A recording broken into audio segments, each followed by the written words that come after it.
àqueles que, na segunda reunião, tiveram o desejo de estar connosco esta manhã. Bem-vindos mais uma vez à Casa do Senhor. Casa do Senhor porque é a casa onde nós nos reunimos para louvar o nosso Deus. Não quer dizer com isto que nós não o possamos louvar do outro lado, porque em nossas casas, em qualquer lado, nos encontramos, não é? Mas aqui estamos todos juntos, no mesmo sentimento de adoração ao nome do Senhor. Eu queria começar por ler um salmo que nos fala de louvai. Este salmo diz: louvai ao Senhor, louvai aos servos do Senhor, louvai o nome do Senhor. Bendito seja o nome do Senhor, desde agora e para sempre. Desde o nascer do sol até ao seu ocaso, louvado seja o nome do Senhor. Exaltado está o Senhor acima de todas as nações, e a sua glória acima dos céus. Quem é como o Senhor nosso Deus, que habita nas alturas, que se curva para ver os céus e a terra? Do pó ele levanta o pequeno, e do monturo ergue o necessitado. Ele o faz assentar com os príncipes do seu povo. Ele faz que a mulher estéril viva em família e seja alegre, mãe de filhos. Louvai ao Senhor. Este salmo é maravilhoso, fala-nos daquilo que o Senhor é, daquilo que o Senhor pode fazer, como diz aqui a palavra de Deus, aqui embaixo. Ele faz que a mulher estéril viva em família e seja alegre, mãe de filhos. Somente Ele tem o poder de fazer tal milagre. Só Ele, não há outro. Porque Ele é Senhor de todas as coisas. E é este Deus que nós queremos louvar dia a dia. Como disse no início, não só aqui, na sua casa, que é um espaço onde nós nos encontramos reunidos, mas em qualquer parte Ele é digno do nosso louvor e da nossa adoração. E é isso que nós queremos fazer, e agora louvando, cantando. E o hino que nós vamos cantar fala-nos do castelo que Ele é. 328, castelo forte é nosso Deus, espada e bom escudo. Com o seu poder defende os seus em todo o trânsito. Castelo forte é o nosso Deus. De pé, se pudermos, vamos cantar este hino do louvor do Senhor.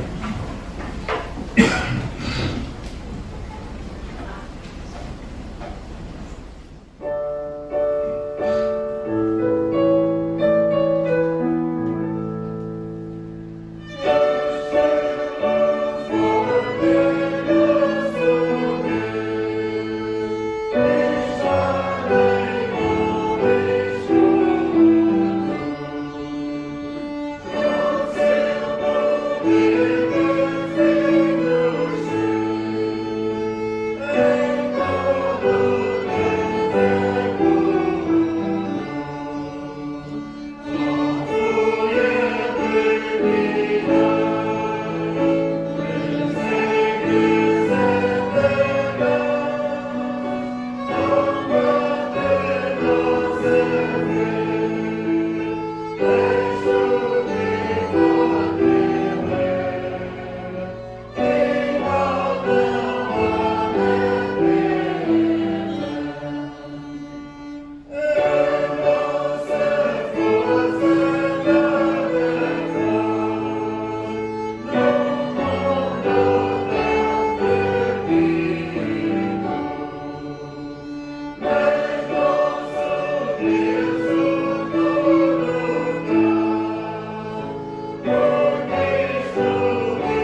Que certeza!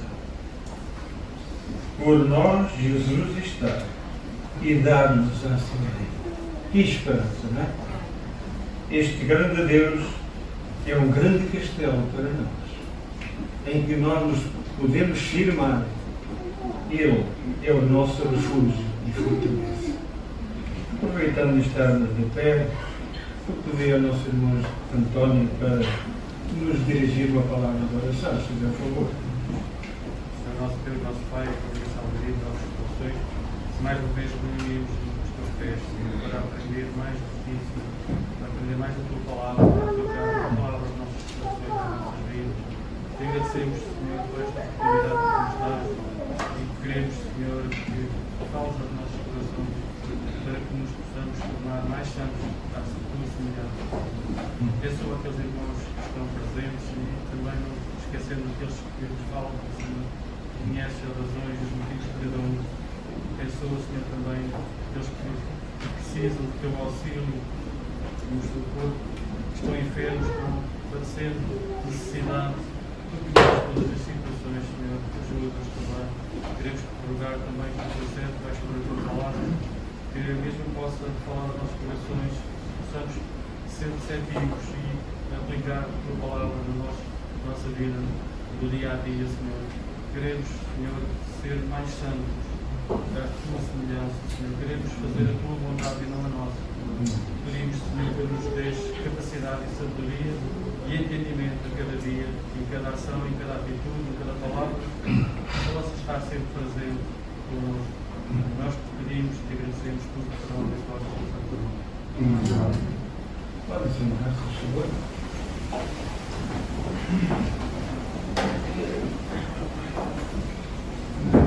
É contigo para nos ajudarmos,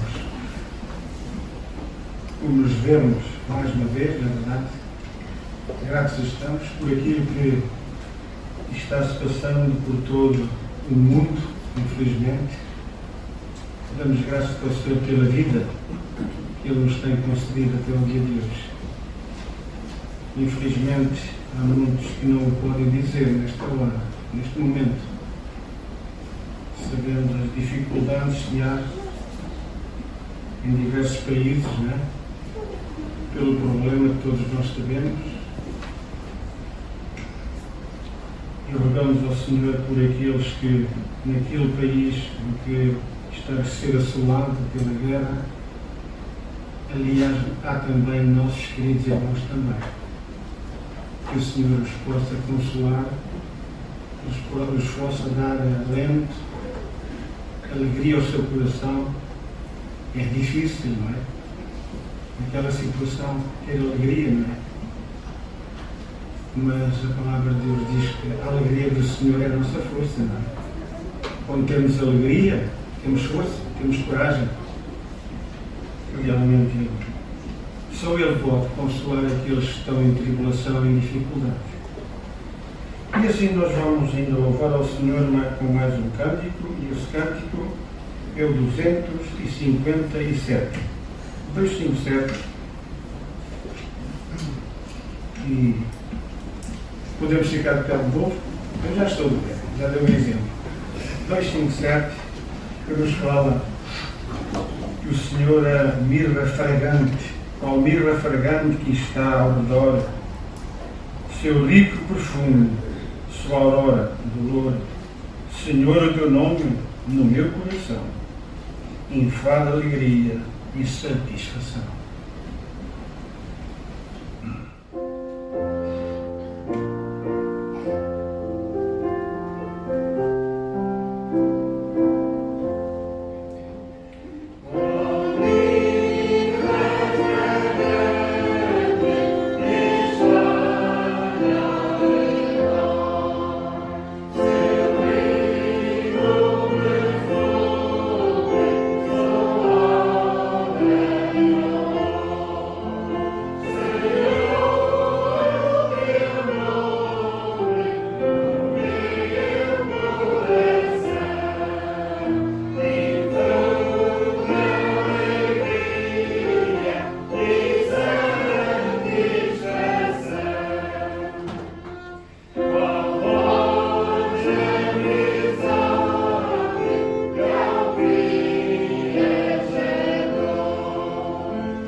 pode dar o consolo que nós necessitamos. Pode sentar-se, faz favor.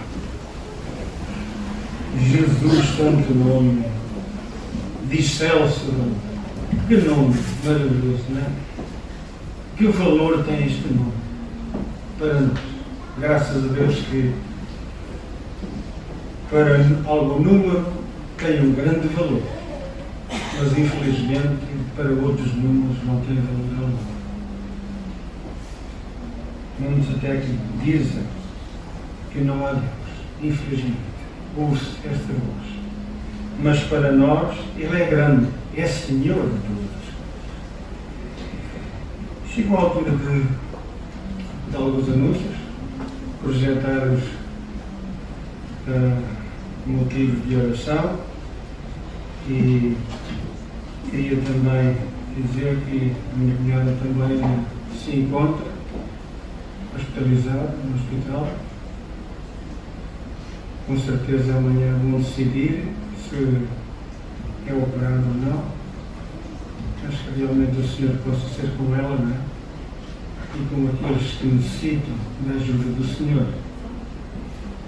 Porque somente Ele nos pode dar a coragem de podermos resistir neste mundo cruel, cheio de pecado e maldade. Mas Ele é grande e excelso para nós. Também queria recordar que hoje à tarde há reunião de igreja, 16 horas, talvez seja uma hora boa, 16 horas na igreja. E agora também queria, o nosso querido jovem Tiago, quer dizer algo também. Eu vou aqui limpar isto antes que eu chegue.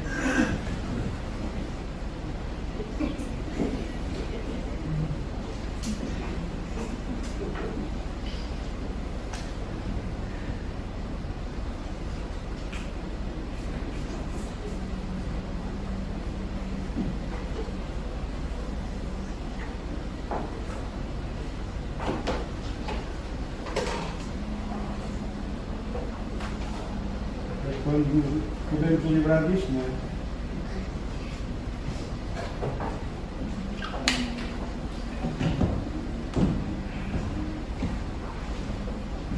Olá, bom dia. É uma coisa rápida. Como a maior parte sabe, eu estou envolvido ativamente com o GBU, o Grupo Bíblico Universitário, e queria partilhar com os irmãos algo que é muito importante para o grupo neste momento, neste mês.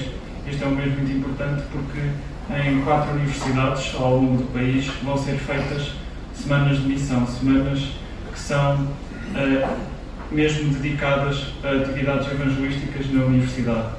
E queria partilhar isto com os irmãos porque são motivos de oração muito grandes, porque os estudantes do GBU nas cidades de Lisboa, Porto, Aveiro e Coimbra vão estar a divulgar estas atividades na rua, perante todos os estudantes, a entregar folhetos, a convidar os amigos e colegas não cristãos para assistirem a estas palestras e para investigarem mais sobre a fé cristã.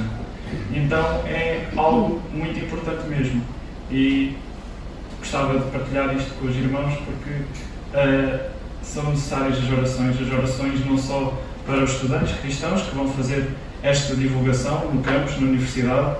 É uma divulgação que nem sempre é fácil, muitas vezes já com constrangimentos colocados pelas próprias universidades para fazer estas divulgações de forma pública, mas Deus ao longo destes anos tem providenciado essas oportunidades e este ano parece que tudo está a se encaminhar para fazer estas divulgações, orar também pelos estudantes não cristãos que recebam os convites, recebam os folhetos e que sintam o desejo e a curiosidade de investigar mais sobre este Deus, investigar mais sobre o Evangelho e que Deus possa começar a trabalhar nos corações deles, porque os estudantes do GBU e os oradores podem fazer muita coisa, mas a única pessoa que consegue chegar aos corações é Deus e Ele é que tem esse poder.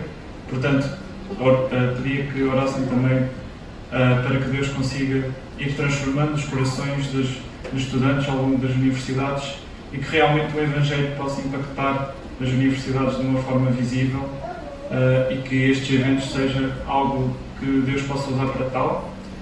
E também pedia as vossas orações pelos oradores que vão falar. São 4 oradores diferentes em cada uma das cidades e é uma responsabilidade muito grande falar sobre estes temas. O tema geral deste ano vai ser sobre a procura, e vai ser procura sobre várias coisas: procura de identidade, de felicidade, de esperança, de verdade, de amor. E são perguntas que muitas vezes os nossos colegas têm, porque basta pensar um bocadinho mais sobre a vida para se deparar com estas coisas tão importantes como a identidade, a esperança, a fé, a verdade, o amor. E os oradores que vão dar estas palestras querem, da forma mais genuína e mais verdadeira possível, apresentar-lhes o Evangelho e explicar-lhes como é que o Evangelho responde a estas procuras que a humanidade no geral tem. Por isso, eram estes 3 tópicos pelos estudantes cristãos que vão estar na divulgação, pelos estudantes não cristãos que vão ser convidados e que vão assistir, e pelos oradores que vão falar sobre estes temas aos estudantes. Qualquer coisa, se quiserem saber como as semanas vão ocorrer, o GBU Coimbra tem página no Facebook e no Instagram. Se não tiverem estas redes sociais, podem sempre também falar comigo, porque eu vou estando a par das atividades do GBU Coimbra. E, por favor, orem mesmo por isto, porque isto é um evento muito importante para que o Evangelho consiga alcançar os estudantes na universidade.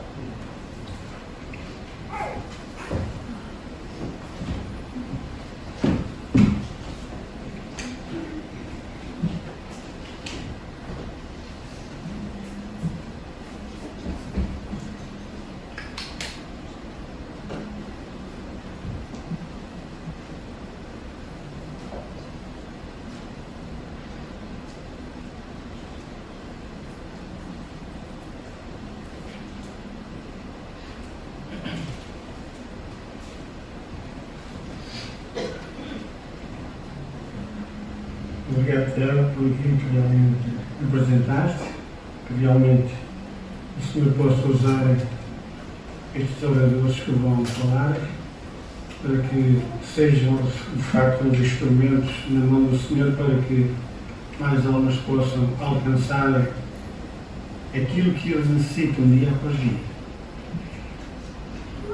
O Senhor Jesus Cristo nas suas vidas. É importante. É mesmo muito importante nós termos o Senhor em primeiro lugar na nossa vida, para nos orientar, para nos desviar do mal. Muitas vezes, pelos nossos esforços, não o podemos fazer, mas há um que pode. O Senhor Jesus Cristo tudo pode nas nossas vidas. E é este Deus que nós queremos servir dia a dia, confiados sempre no seu grande poder. E assim, nós vamos, antes de ouvirmos a palavra de Deus, nós vamos cantar o hino 580, desculpa, 382. 382. Tem os mesmos números, mas é ao contrário. 382. E enquanto cantamos este hino, nós vamos levantar as nossas ofertas para a obra do Senhor.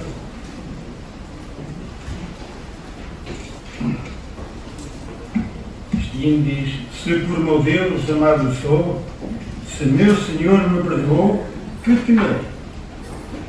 É uma pergunta. Que vamos temer? Podem vir depois até a nossa vida dificuldades. Vamos temer? Vamos ficar assustados?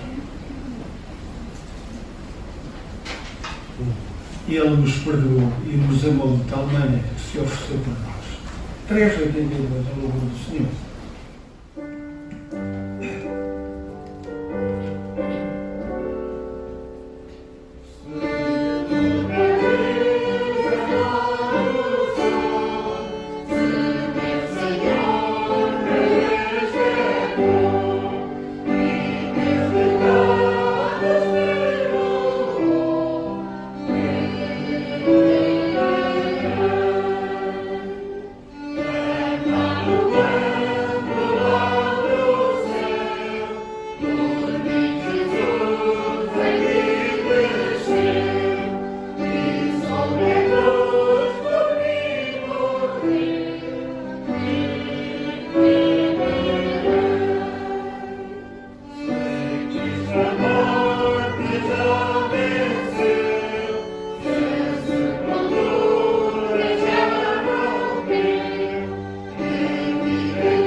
engraçado que todas as estrofes terminam que temerei.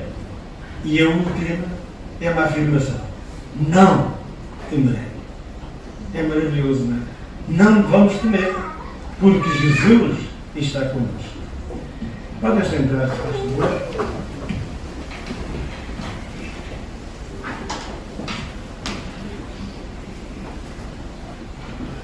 Está chegada a altura de ouvirmos o que o Senhor tem para nós esta manhã e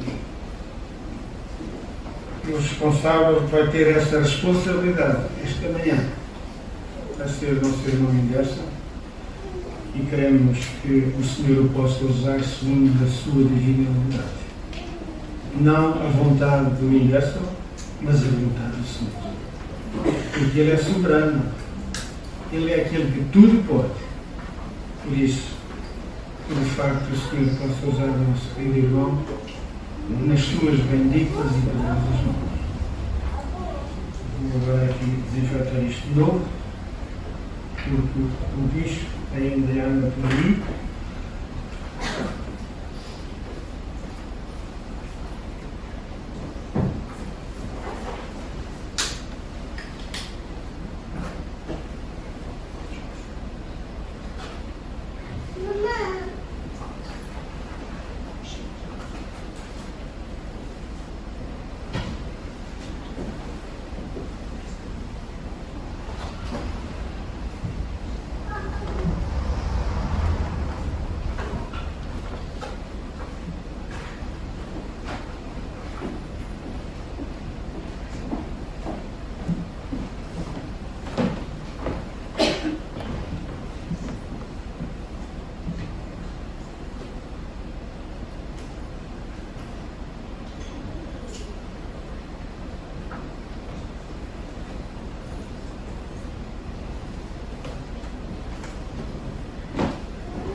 Bom dia, igreja.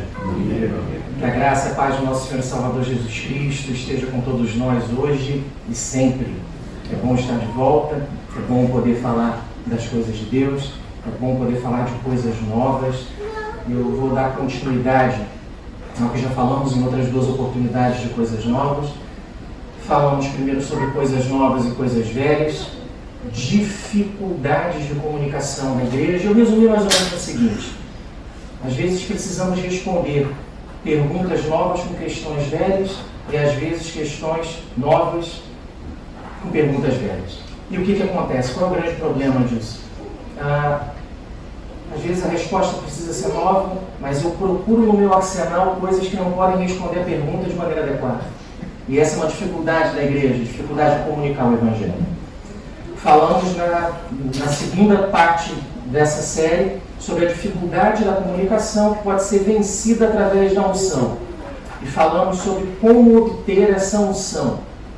Usei lá como base o texto de Atos, no capítulo 2, versículos 1 a 4, texto de Pentecostes, e falei sobre 4 coisas: que a unção do Espírito Santo ela deve ser buscada por toda a igreja, que ela é derramada por Deus, nós devemos buscá-la, que ela não é destinada a alguns, mas a toda a igreja, e que a unção do Espírito Santo capacita a igreja justamente a vencer essa dificuldade na comunicação.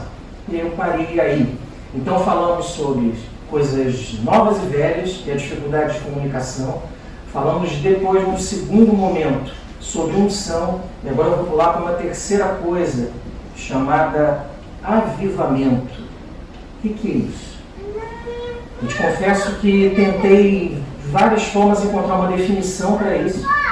E no intuito de tentar te dizer o que isso significa, eu vou mudar o estilo que eu prego. Eu não vou fazer uma pregação expositiva, eu vou fazer uma pregação sobre um tema específico. E vou tentar, durante a mensagem, te passar o que isso é, o que isso significa, como os avivamentos aconteceram na história da igreja, que são coisas importantes para nós e que fazem toda a diferença.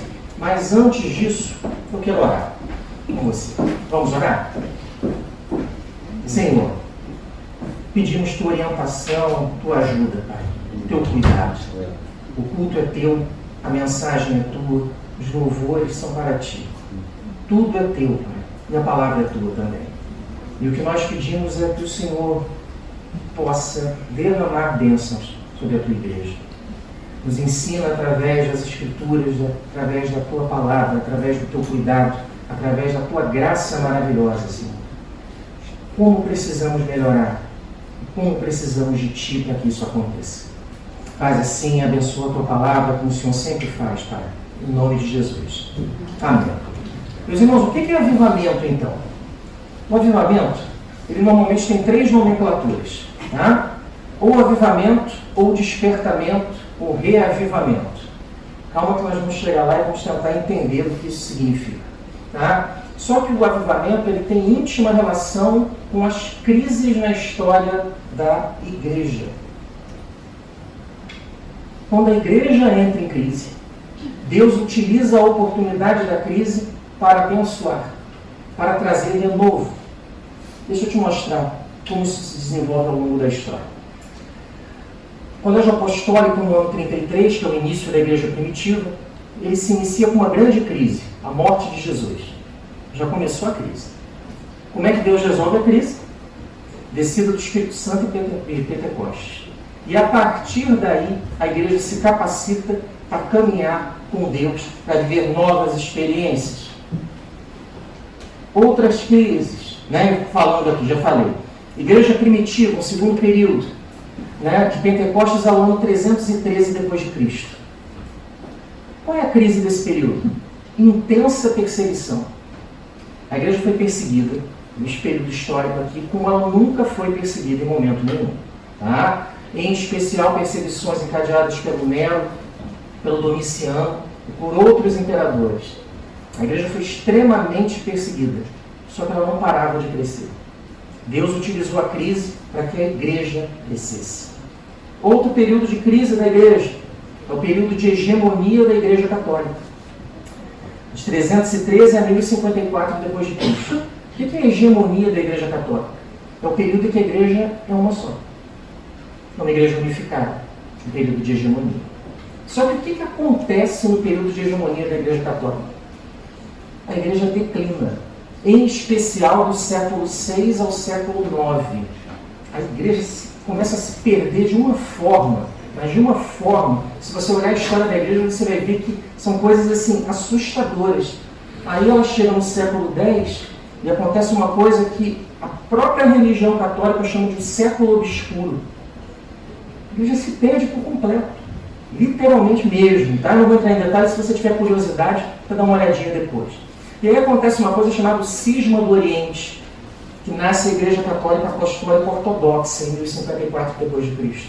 Em meio à crise, Deus traz renovo à igreja, uma oportunidade de recomeço, uma tentativa de conserto.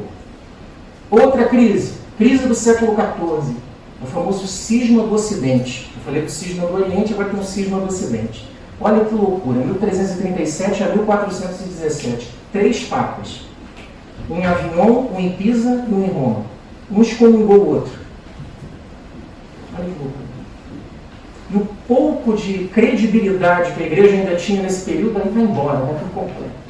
Se desvanece. E Deus utiliza mais uma vez a crise para que as coisas melhorem. E aí está pronto o caminho para a reforma protestante no século XVI, que também inicia um período de crise. E aí a crise vem para o nosso lado. A reforma protestante se inicia, vai muito bem, varre a Europa, ela consegue muitas conversões, muitos adeptos no século XVI. Aí quando chega no século XVII, o que acontece? Crise. Só que crise da igreja reformada. Olha o que acontece no século XVII. Aproximação entre igreja e Estado para proteção. Primeira coisa. E a igreja se torna, de certa forma, cativa do Estado. Outra coisa, hierarquização da igreja. Pastor, bispo, arcebispo, cardeal, tudo. Igreja hierarquiza. Outra coisa que acontece é a decadência do movimento reformado. E isso redunda em igrejas vazias e poucas conversões. A igreja está em crise no século XVII. Ela tem problemas sérios, sérios mesmo. E aí o que Deus faz? Ele usa a crise como oportunidade. Sabe por quê? As crises são parte da história da igreja. É a crise que faz com que a igreja se desenvolva. Sem crise a igreja não caminha, sem crise a igreja declina. Olha que coisa. As crises são resolvidas pelo poder de Deus. Deus é que resolve as crises. Não são os homens e nem a liderança da igreja. E as crises são oportunidades para um avivamento. É sobre isso que eu vou falar especificamente. Crise do século XVII. A igreja reformada com sérios problemas. Surge um movimento no século XVII chamado puritanismo. Você com certeza já ouviu falar na sua caminhada cristã. O que é o puritanismo? É um movimento que basicamente defende o seguinte, surge no século XVII na Inglaterra. Retorno aos ideais da igreja primitiva. Lembra daquela igreja primitiva lá, do ano 33 ao ano 313? Os puritanos falam, aquela é a igreja adequada. Depois a igreja se perverteu pela política e pelo poder. O que mais que eles incentivavam? Leitura da Bíblia. A Bíblia deve ser lida, examinada, ensinada, e deve ser a nossa regra de fé e de prática. Está vendo que o movimento puritano é bom? O que mais? Incentiva a oração. A igreja não ora, pouca oração, há necessidade de oração para que as coisas se modifiquem, para que Deus derrame bênçãos. Outra novidade do movimento puritano, cultos fora da igreja. Por que eles faziam os cultos fora da igreja? Porque os cultos eram na igreja e as pessoas não vinham. Então eles diziam, faremos os cultos onde as pessoas estão, fora da igreja, para que depois elas venham. E outra coisa, o movimento puritano dizia, há necessidade de uma nova reforma. A igreja precisa de reformas constantes. Outra coisa no movimento puritano, os crentes precisam se converter de verdade. Ser crente não é vir à igreja. Ser crente é ter um coração transformado por Cristo e viver de novo. Nascer de novo. Afastamento das coisas do mundo. E por último, uma preocupação com evangelização e missões. Esse movimento, quando bate no século XVII na Inglaterra, ele arrebenta para a igreja anglicana. A igreja anglicana não sabe nem o que fazer. O movimento puritano cresce, cresce, cresce. E aí influencia outros movimentos da história de avivamento. Eu vou começar a falar de algum deles para você tentar perceber aqui comigo o que avivamento é. Grande avivamento do século XVII, de influência puritana. O que é o grande avivamento do século XVII? Primeiro, ele deu origem a novas igrejas reformadas, em especial uma delas, que é a Igreja Batista, em 1609, na Inglaterra. A Igreja Batista surge como uma resposta às dificuldades que as igrejas enfrentavam na época. Ela surge como uma alternativa para um retorno ao Evangelho mais simples, mais puro, mais fiel às Escrituras. Outro avivamento do século XVIII, de influência puritana, movimento moraviano na República Tcheca, 1719. Só vou te dizer um detalhe rápido desse grupo. Esse grupo de moravianos, eles fizeram um grupo chamado Grupo de Oração dos 100 Anos. Você pensa assim, Anderson, o que é isso? 24 homens e 24 mulheres. Eles se reuniam para orar. E quando alguém não podia mais fazer parte daquele grupo, ou ele morria, falecia, enfim, ele era substituído. O grupo de oração durou 100 anos. E a República Tcheca foi extremamente abençoada pelo Evangelho. Imagina o que é um grupo de oração de 100 anos. De 100 anos. Não são 100 dias. Outros avivamentos na história da igreja. O grande avivamento inglês. O que é o grande avivamento inglês? Esse aqui é muito bom, né? Tiago vai gostar dele. O avivamento inglês do século XVIII, ele surge num grupo chamado Grupo de Oxford, ou Grupo Santo de Oxford. O que é isso? A igreja anglicana, no Reino Unido, ela está em decadência, séria decadência, apesar da influência do movimento puritano. E 3 estudantes da Universidade de Oxford decidem fundar um grupo de oração para que eles intercedessem pela universidade, pelas famílias deles e pelo país. 3 jovens universitários. Tá? Um desses jovens era o Charles Wesley. Você já deve ter ouvido aí na sua caminhada cristã também alguma coisa sobre ele. Depois desse grupo se junta uma outra pessoa, o George Whitefield, e um professor também, o irmão do Charles Wesley, o John Wesley. Esse grupo começa a crescer no século XVIII, e eles tinham uma particularidade que era uma metodologia de autoexame e de disciplina. Olha, ore em tais horários, leia esse texto, tente mudar a sua vida, tenha disciplina espiritual através de um método. Por isso eles passam a ser chamados de metodistas. Tá? Você também já deve ter ouvido esse nome aí na tua caminhada cristã. Eu já falei do John Wesley, ele é um professor de grego, irmão do Charles Wesley. E eles oram por um longo tempo, pedindo avivamento, pedindo bênção de Deus e pedindo que a igreja, a cidade, a universidade e as famílias se transformassem no Reino Unido. Um belo dia, numa reunião, 1º de janeiro de 1739, às 3 da manhã, esse é o diário do John Wesley. Eu cortei um pouquinho, senão vai ficar muito grande. Leia aqui comigo. Cerca de 3 da manhã, enquanto estávamos orando, o poder de Deus caiu tremendamente sobre nós. Tão logo nos recobramos, um pouco dessa reverência e surpresa na presença da Sua Majestade, começamos a cantar a uma voz. Nós te louvamos, ó Deus, te reconhecemos como Senhor. O que aconteceu a partir daí? O que aconteceu a partir do momento que um grupo de jovens universitários, reunidos para orar, tiveram uma experiência diferente com Deus? Um derramamento de uma unção especial de Deus. Deixa eu te contar aqui. Primeiro, em dias o grupo de oração se transforma em igreja. São meses não, tá? São dias. Em dias. Tá? O George Whitefield tinha 22 anos. E o irmão do Charles Wesley, o John Wesley, tinha 34 anos. Era professor de grego, mas ele tinha graduação em teologia. Eles passam a pregar para multidões em dias. Você acha isso normal? Como é que um grupo de oração de 20 estudantes se transforma em igreja, uma multidão? Como é que isso funciona? O que aconteceu ali? Deixa eu te dar mais algumas informações. A igreja passa a ter 20 mil membros.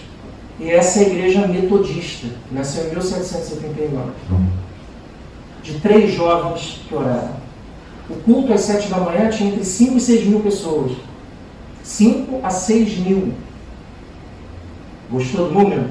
Bom, né? 5 a 6 mil. E o avivamento, ele começou na Universidade de Oxford, ele toma um grupo de oração e ele invade todo o Reino Unido. O país muda, se transforma, tudo modifica. E o Reino Unido passa por uma renovação muito grande da fé, que atinge o país de Gales também. E a igreja se transforma, e as atitudes mudam, e o país fica diferente. Como é que tudo começou, meus irmãos? Primeiro, o movimento puritano. Gente que levou a Bíblia, as coisas de Deus, a palavra de Deus a sério, a oração. Um grupo de oração em uma universidade. Olha o GBU, olha aí. Um grupo de oração em uma universidade. 3 jovens estudantes. E olha o que Deus fez. Usou 3 jovens estudantes. Um de 22 anos. 22 anos. Deixa eu te falar mais sobre avivamento. Por isso que eu não consigo definir o que é. Eu tenho que te contar as experiências para que você entenda comigo o que é isso. Quando isso acontece, como é que isso impacta a igreja? Vamos lá, mais um aqui. Isso é bom. Primeiro grande despertamento nos Estados Unidos, 1734 a 1755. Sabe o que foi o primeiro grande despertamento? Outros aconteceram depois. Mas eu só vou te contar um.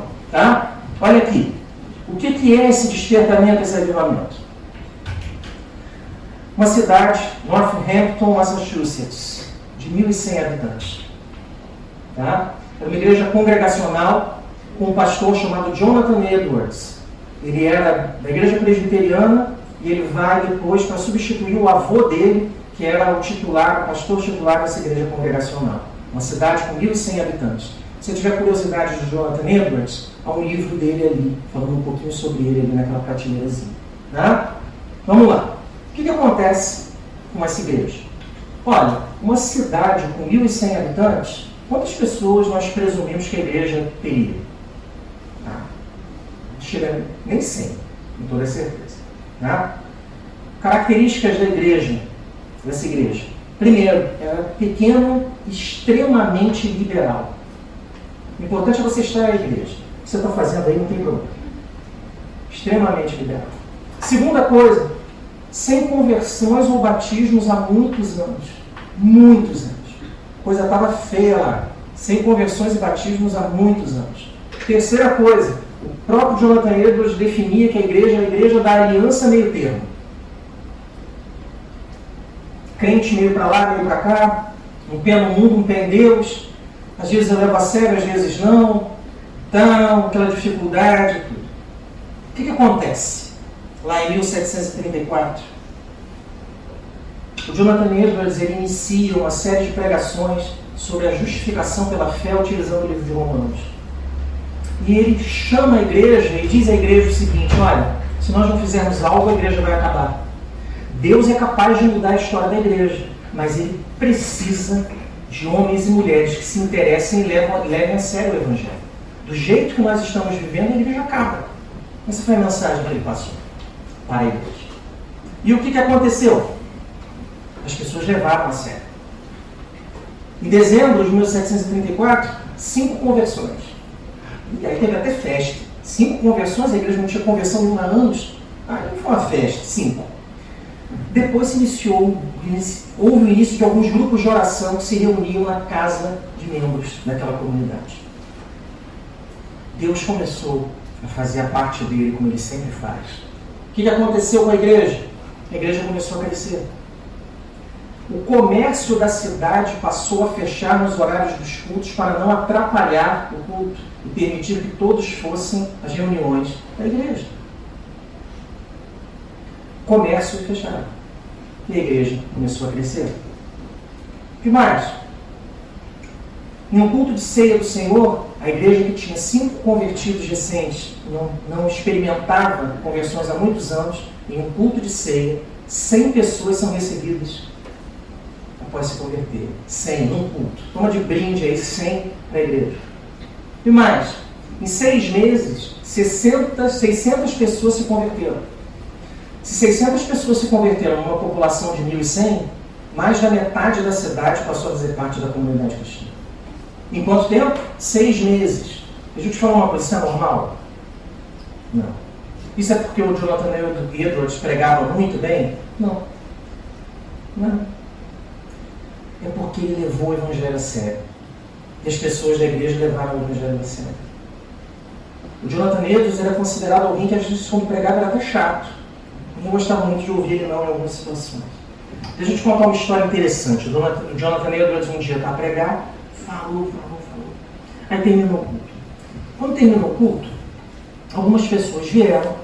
Olha, nós ouvimos a mensagem e viemos até aqui. Ouviram a mensagem e vieram até aqui? Mas onde vocês vivem? Nós vivemos numa cidade aqui, mais ou menos a 5, 6 quilômetros daqui. Mas como vocês ouviram a mensagem? Lembrando, não havia. Como vocês ouviram a mensagem? Nós ouvimos. O pastor estava a clamar, estava a chamar e nós viemos. Vim com a minha família. Como eles ouviram? Entra na fila do céu lá e pergunta. Eu vou entrar e vou perguntar como é que isso aconteceu. Tá? Deus pode. Deus é capaz de fazer a diferença numa comunidade cristã. Por mais pequena que ela seja, tem suas dificuldades. Vamos lá. O que aconteceu com o grande despertamento americano? Quais foram as consequências? Primeiro, os bares fecharam. Ninguém aparecia mais lá, os bares fecharam. Depois, as cadeias, as prisões se esvaziaram. Ninguém cometia mais delitos, porque a cidade inteira havia se convertido a Deus. O que mais? Os magistrados e os policiais ficaram sem trabalho. Não tem mais ninguém para prender, não tem ninguém mais para julgar. Que coisa complicada. Olha, perderam. Bom, se eles ainda tivessem a receber alguma coisa, até ficava melhor. Agora, se perdesse um emprego literalmente, é complicado. Deixa eu te contar uma coisa. Só que esse avivamento, ele era localizado em um estado.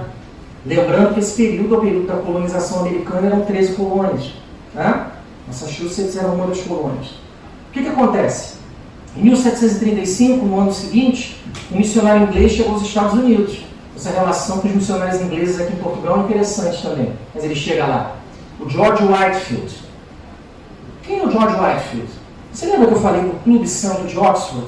Lá atrás. Vou voltar para você ver aqui comigo. Ó. Não, voltei errado. Né? Aí não, né? Assim, aí você vai, o povo vai embora. Olha aqui. Lembra desse aqui? Vou voltar mais um pouquinho. Dos 3 jovens estudantes do grupo de oração. Esse aqui, ó, George Whitefield, 22 anos. Ele vai para os Estados Unidos, porque ele sabe que há necessidade de missionários lá. A igreja lá já estava arrebentando. Ele vai para os Estados Unidos para auxiliar. Aí ele chega lá e ele encontra com Jonathan Edwards. E aí o que acontece? Aquele avivamento que era direcionado apenas a um estado, ele toma proporções maiores. George Whitefield chega lá e todo o país sofre os efeitos do avivamento. O avivamento atinge todas as colônias americanas. Muda por completo o comportamento, a vida, a atitude das pessoas. Como é que tudo começou? Por que isso aconteceu? Movimento puritano na origem. Além disso, um pastor sério e uma igreja morna. Em uma cidade com 1.100 habitantes. 3 jovens em um grupo de oração. Lembra que o George Whitefield vem de Oxford para os Estados Unidos? 3 jovens, um pastor e um movimento puritano. E Deus mudou um país por completo. Aí você me diz aqui o seguinte: Anderson, eu entendi tudo que você está falando, eu estou gostando muito, está bem interessante essa questão do avivamento. Só que isso é uma coisa do passado da igreja, né? Isso ficou lá atrás, no século XVIII, talvez ali no século XIX. Isso acabou. Não é nada disso não. Isso aí agora, a igreja é isso, é a igreja. Não há mais essa manifestação do poder de Deus. Acabou. Isso já... Deixa eu te contar uma história aqui. Vou te falar sobre os avivamentos do século XX. Tá? Primeiro, um avivamento do século XX, o avivamento da Rua Azusa. 14 de abril de 1906, em Los Angeles, na Califórnia. O avivamento da Rua Azusa, ele dá origem a uma igreja bem conhecida aqui, chamada Assembleia de Deus. Já ouviu falar dela? Assembleia de Deus.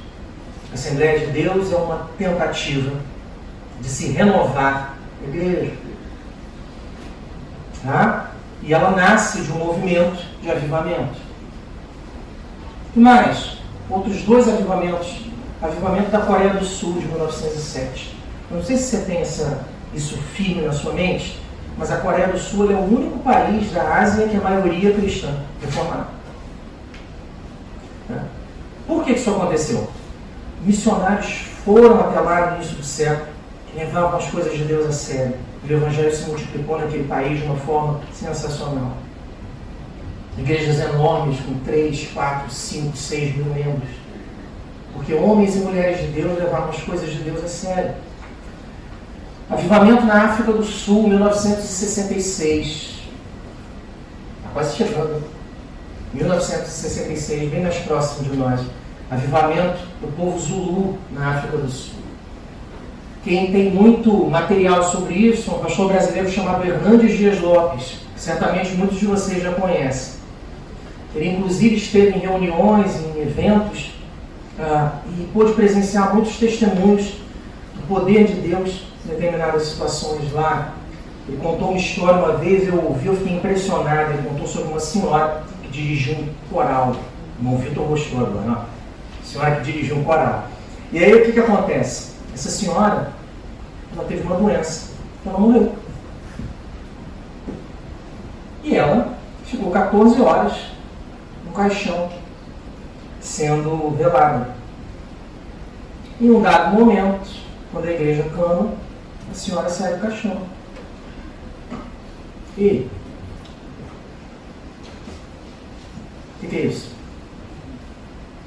Esse é o poder de Deus que quando nós ouvimos, nós achamos que não existe mais porque nós não cremos. Que a nossa fé é desse tamanho. Porque nós achamos que o que Deus tem é só para o século I e hoje não tem mais. Acabou. É assim que a igreja funciona? Ou Deus que abriu o mar vermelho, que ressuscitou Lázaro, é o mesmo Deus que entrou hoje na igreja, que fez todas essas maravilhas e vai continuar a fazer? Sabe o que é avivamento? Avivamento é quando homens e mulheres de Deus levam a igreja a sério, levam as coisas de Deus a sério e pedem para Ele o seguinte: Senhor, ajuda, vem aqui, faz o que nós não podemos fazer, ajuda, vem aqui. Nós tentamos fazer do nosso jeito e não conseguimos, correu mal, então vem cá e faz aquilo que o Senhor sabe fazer, cuida da igreja. Eu falei de avivamento, não utilizei nenhum texto bíblico. Na próxima oportunidade eu utilizo, tá? É só para que você ficasse na mesma página comigo para entender o que avivamento é. Há um entendimento muito complicado com relação a isso na igreja contemporânea. Muitos entendem que avivar é ter dons. Avivar não é dom. Avivar é conversão de verdade, é mudança de caráter. Avivar é quando as pessoas querem Deus mais do que querem outras coisas. Avivar é quando eu ponho Deus como prioridade na minha vida. Quando isso acontece, Deus abençoa Deus. Avivamento, então, meus irmãos, ele depende da vontade de Deus. Primeira coisa. Ele é produto da vontade de Deus, não é produto da vontade humana, porque é Deus que derrama a bênção. Mas ele acontece quando a igreja precisa de um renovo, quando ela enfrenta momentos de crise. Um dos maiores momentos de crise da história, com toda certeza, é da nossa igreja contemporânea, que tem extrema liberdade, mas faz muito pouco. É hora de avivamento. Esse avivamento ocorre quando homens e mulheres de Deus encaram a vida cristã com seriedade. Ele acontece quando homens e mulheres de Deus oram. E eu vou relembrar o início. Deus despertou um movimento puritano. Deus usou um grupo de oração com 3 jovens universitários, o GBU de Oxford, e eles fizeram uma diferença e mudaram um país, uma igreja.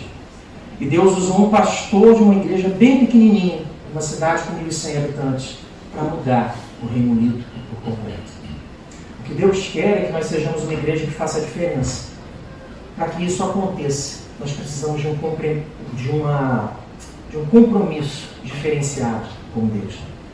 Que Deus toque o seu coração e abençoe a nossa igreja, para que aquilo que parece história bíblica, ou historiografia bíblica, história da igreja, vire verdade e deixe de ser história e se transforme em presente para nós, em nome de Jesus. Fique com Deus, meus irmãos.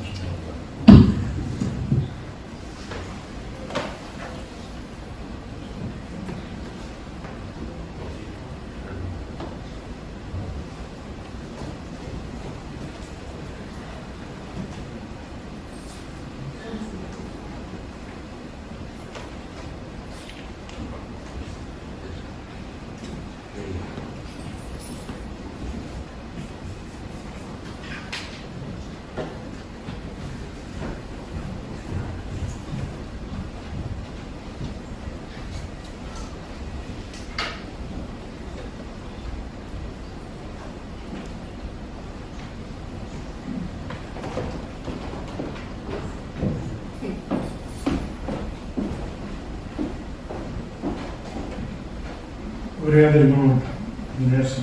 Já me tirou o trabalho de estar a limpar aqui. Obrigado.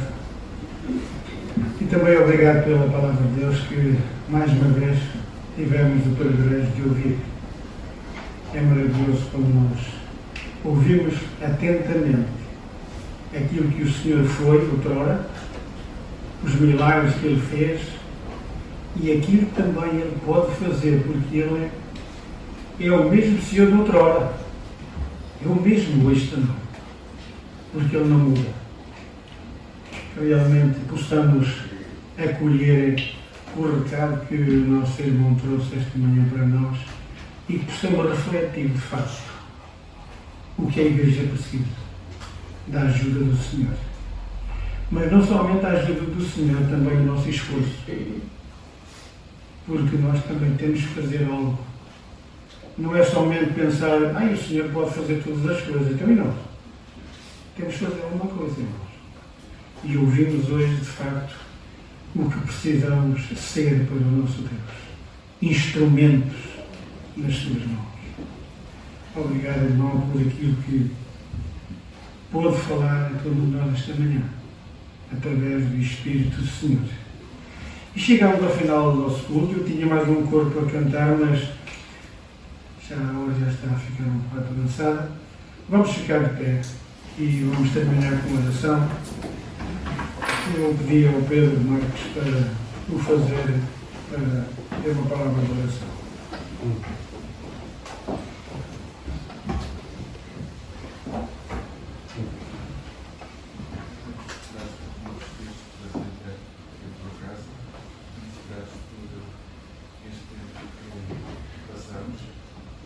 Estamos tocados pela história que tens proporcionado à tua igreja vivente. Estamos tocados pelos vários reativamentos ao longo da história. Mas é interessante para haver avivamento tem que haver um reavivamento. Ou seja, não pode haver vida, não pode renovar a vida quando não há vida.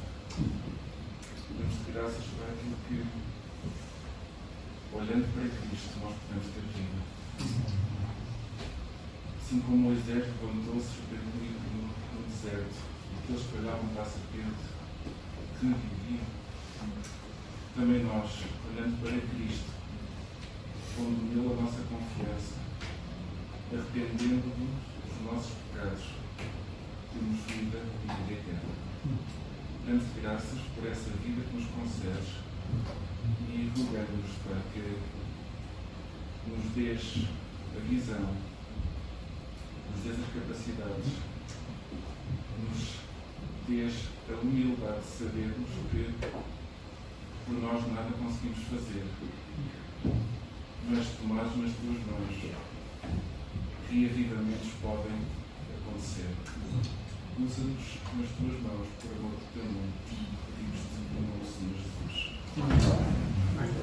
E chegamos ao final do nosso culto. A todos um bom domingo e que o Senhor nos abençoe.